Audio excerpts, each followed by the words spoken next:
şu ana kadar susmadık, susmayacağız. Bunu herkes böyle bilmeli. Dost da bilmeli, düşman da bilmeli.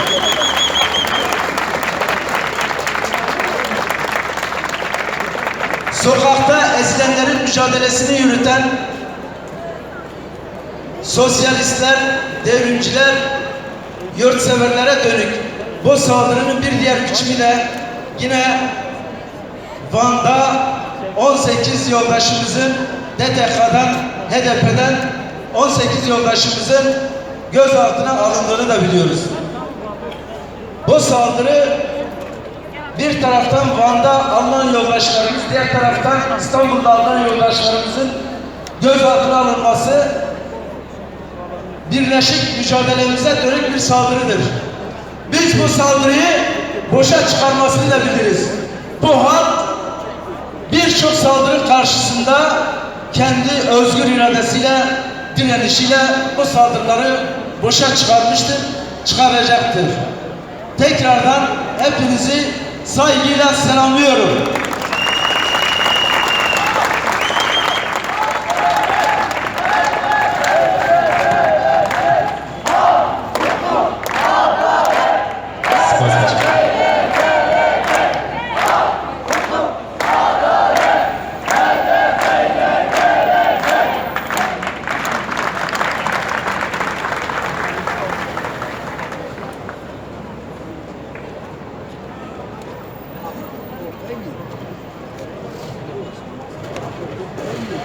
Merhaba.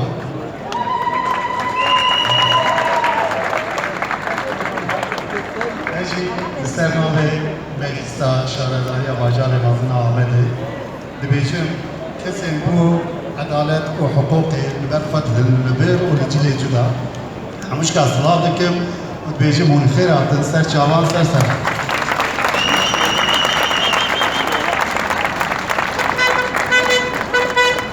Her vekî tê zanîn piştî 4 salên ku bi qayên ve hatiye talankirin heta çand û hunera me, zimanê me û hemû serkeftiyên gel bi destê qayên me hatine talankirin û dizî û hêzî tê de hatiye kirin.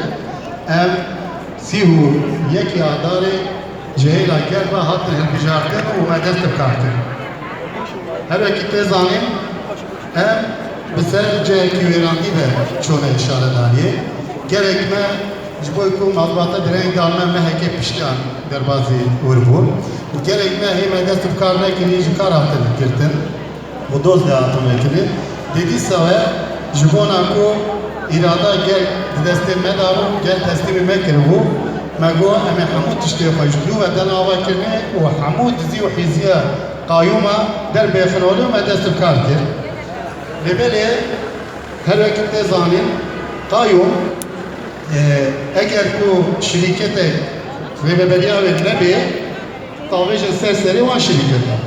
Eger ku rêveberî hebe û bavê li ser ev dibe darbe. Demek ki ev 4 sale ev şaredariyê me hemû bi darbe hatine bikarkiranî û hîna gel an ku îrada gel hatiye bipêkirin. Dîsa ji bo ku tol bêhlandin, tola İstanbul, İzmir, Ankara, Amed, Mardin û Wanê bigirin bê carê jî darbeyê 19 tebaqê dest pê kir. Hê ku qayûm nerekirî, darbe nekirî, nêzî 400 kesa girtin biça û tedbîr girtin. Bo ku wan dizanî ev gele va qayûma qebûl nakir ve qebûl nekir.